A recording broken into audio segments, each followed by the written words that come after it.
Se desprende un glaciar en Chile por el cambio climático. Hay un 35% menos de incendios, pero ahora son mucho más devastadores. La lluvia ha caído con muchísima fuerza en el sur de la provincia de Valencia. Los fenómenos meteorológicos de los últimos años han sido mucho más violentos que los... Pues no lo creemos nosotros así, ¿verdad? Justo lo contrario, que la Amazonía se está beneficiando de nuestras emisiones de CO2. Tierra ya sufrió enormes cambios climáticos mucho antes de que el hombre existiera. En este siglo XXI, que es cuando más CO2 se ha emitido, la temperatura media global no ha subido nada. Es curioso observar cuánto el cambio climático ha sido negado y cuestionado. Sin embargo, hoy cualquier persona puede sentir en su propia piel que es real, que está aquí. Ahora bien, ¿qué evidencia científica existe? ¿Cuál es su impacto económico? Con los datos reales, ¿qué predicciones podemos realizar? En definitiva, ¿qué es lo que la ciencia ya no discute y lo que la economía no puede ignorar? Nos adentramos en este escarpado terreno con Miquel Casares, catedrático de Economía en la Universidad Pública de Navarra. Bienvenido. Hola, Cristina, ¿cómo estás? ¿Tú recuerdas la primera vez que oíste hablar sobre el cambio climático? Sí, yo lo he oído prácticamente toda mi vida. Cuando estaba estudiando la carrera, pues ya se hablaba del protocolo de Kioto, los años 90, ya había cierta preocupación sobre estas cuestiones, ya se planteaban políticas para mitigar los efectos de las emisiones de gases contaminantes. Estas cosas estaban sobre la mesa, pero bueno, han pasado no sé si 30 o 35 años y el tema, en vez de resolverse, parece que ha ido a peor.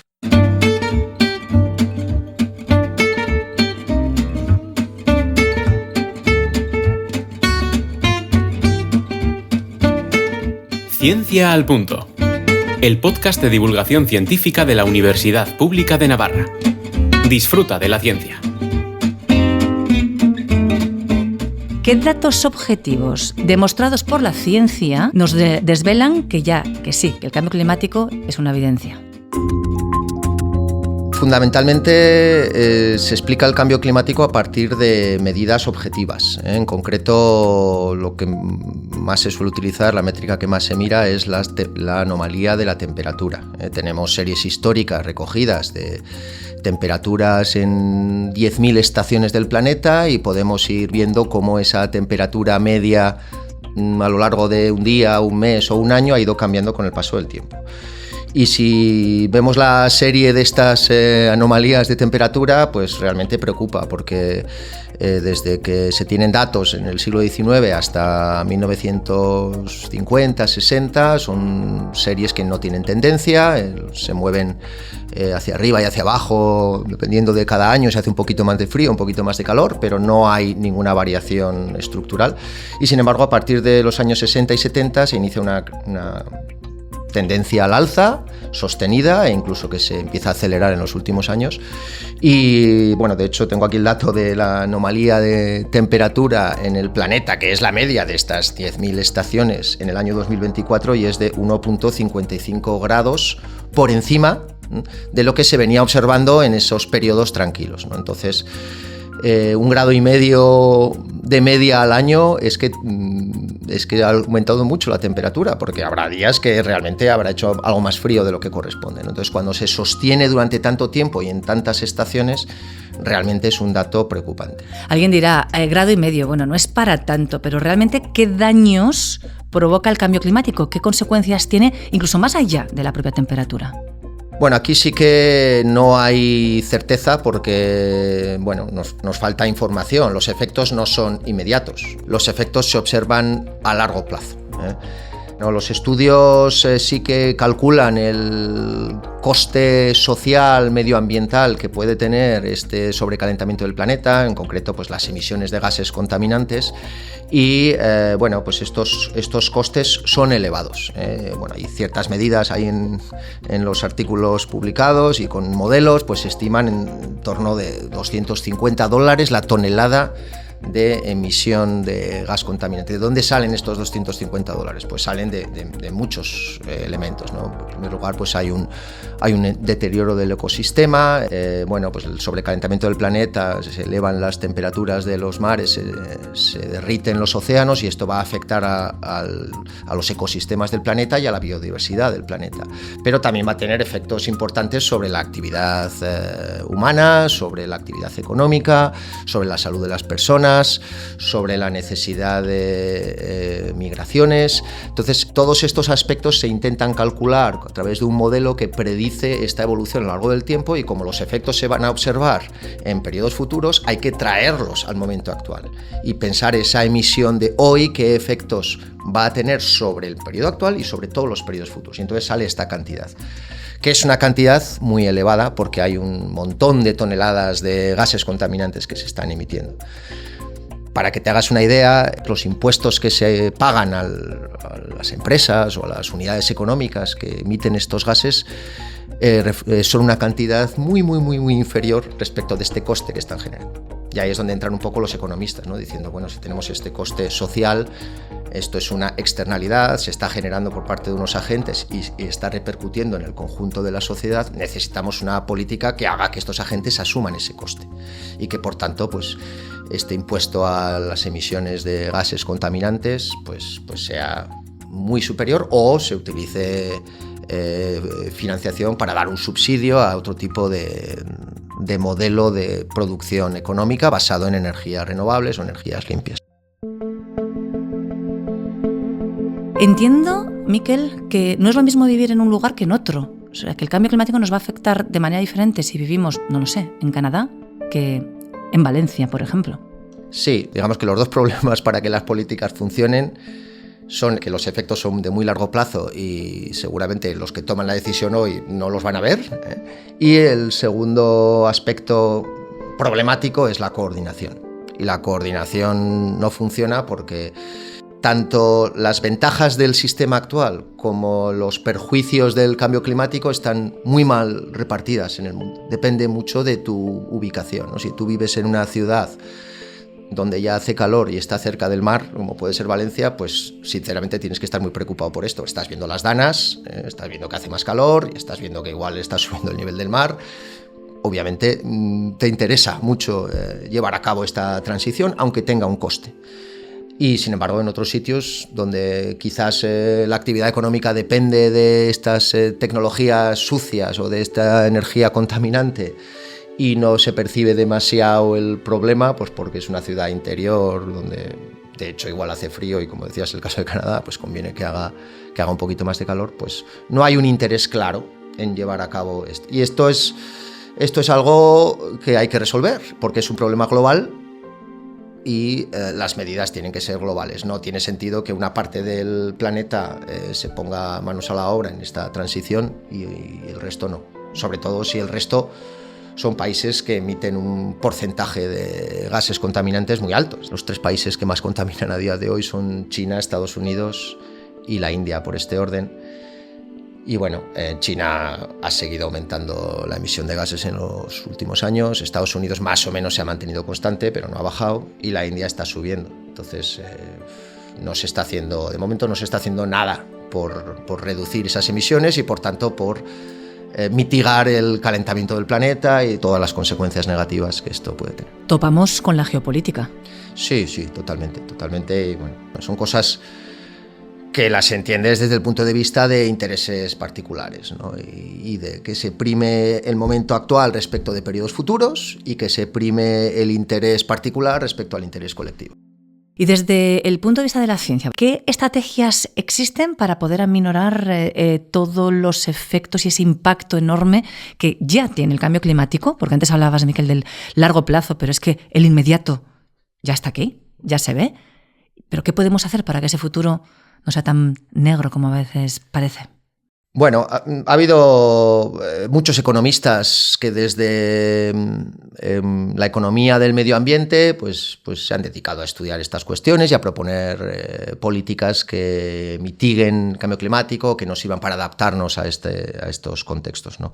De hecho, en el año 2018 el Premio Nobel de Economía se lo otorgaron a William Nordhaus, economista norteamericano, estadounidense, que quizás ha sido el mayor exponente de este tipo de análisis basado en unos modelos que determinan unas políticas que son positivas para el bienestar social. Entonces, estas políticas lo que pretenden es, simplificando la cuestión, es apremiar esta transición energética, ¿no? Que vayamos hacia un modelo sostenible desde el punto de vista medioambiental y en el que domine el uso de energías no contaminantes, energías renovables, frente a energías basadas en los combustibles fósiles.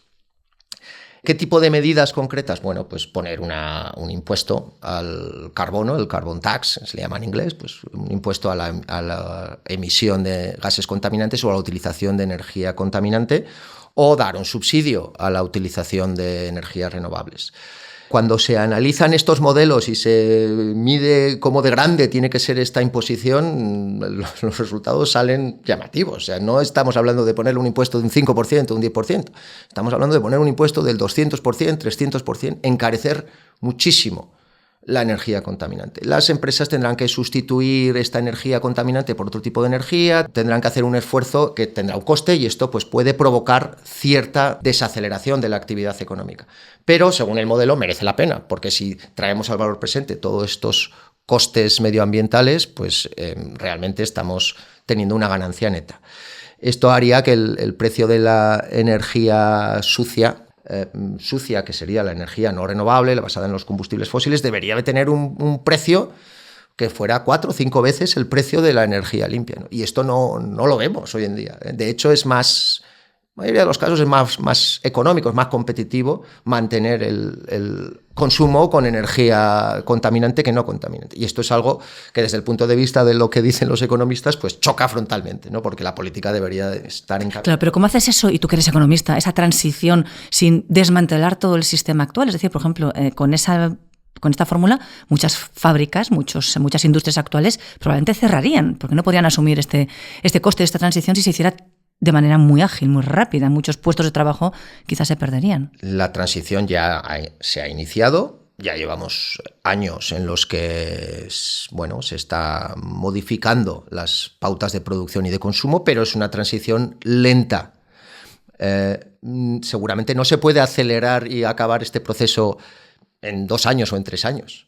Pero probablemente, si llevamos desde el año 90 hablando con esto, igual si nos hubiéramos puesto las pilas en el año 90, igual ahora en el 2025 estaríamos acabando, ¿no? Entonces, esta imposición también se plantea desde un punto de vista gradual y hay que asumir estos costes. También es verdad que hay ganadores y perdedores. Aquellas empresas que se adapten más o más rápido o mejor al nuevo ecosistema, vamos a llamarle así, ecosistema de producción, entonces saldrán ganando, y aquellas que insistan en utilizar energías contaminantes deberían de salir penalizadas. Y este es un coste que, como te digo, en ese trade-off, en esa comparativa de lo que nos podemos ahorrar de costes futuros, pues es asumible, pero con un ritmo mucho más rápido de lo que venimos haciendo, pero tampoco con un ritmo excesivamente rápido. Estamos terminando ya, Miquel. Una pregunta final, es decir, desde la ciencia ya tenéis demostrado, avalado desde hace mucho tiempo que el cambio climático es real, es dañino, no nos aguarda ningún buen futuro si continuamos de este modo, pero no hay reacción en la sociedad. O sea, ¿os pasa mucho esto a los científicos y cómo lo vivís? Bueno, la reacción de la sociedad existe, pero también es muy limitada y yo creo que no hay una suficiente presión a los gobernantes o a los partidos políticos para que realmente se tomen las medidas necesarias. Al final, la sociedad está formada por personas y vivimos inmersos en nuestro corto plazo, y a título individual nos cuesta tomar decisiones que seguramente mejorarían el resultado a largo plazo, pero tendríamos que asumir ese pequeño ajuste en el corto plazo. Y luego, hay muchos intereses también y no hay un movimiento claro de respuesta de los gobiernos ante estas pequeñas reacciones de la sociedad. Mientras retrasemos la decisión, al final el coste va a ser mayor. No se sabe muy bien qué va a pasar si no se asume esta decisión, pero el escenario es que cuando lleguemos a esta anomalía de temperatura, cuando llegue a 3, 4, 5 o 6 grados, podemos entrar en un punto de no retorno. Seguramente ni nosotros ni nuestros hijos lo llegarán a ver, pero si no pensamos en ese escenario, ni va a haber una movilización social adecuada para que las cosas cambien, ni los partidos políticos van a asumir esto en sus agendas, ni las propias empresas van a asumir que realmente este cambio se va a producir, porque seguramente para las empresas esto es una oportunidad de mercado, aunque tiene un riesgo, tiene un coste, ¿no?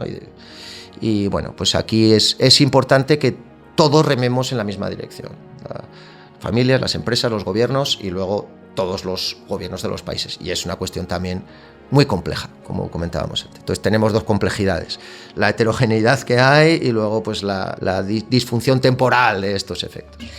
Retos no nos faltan, nos has hecho la foto actual, también divisamos la futura y con eso nos hemos de quedar rondando nuestras cabezas para actuar. Miquel Casares, catedrático de Economía de la Universidad Pública de Navarra, gracias, ojalá, buen futuro. Ojalá. Ciencia al Punto, el podcast de divulgación científica de la Universidad Pública de Navarra, directo a tu mente. Con la colaboración del Gobierno de Navarra y la Fundación Española para la Ciencia y la Tecnología, Ministerio de Ciencia, Innovación y Universidades.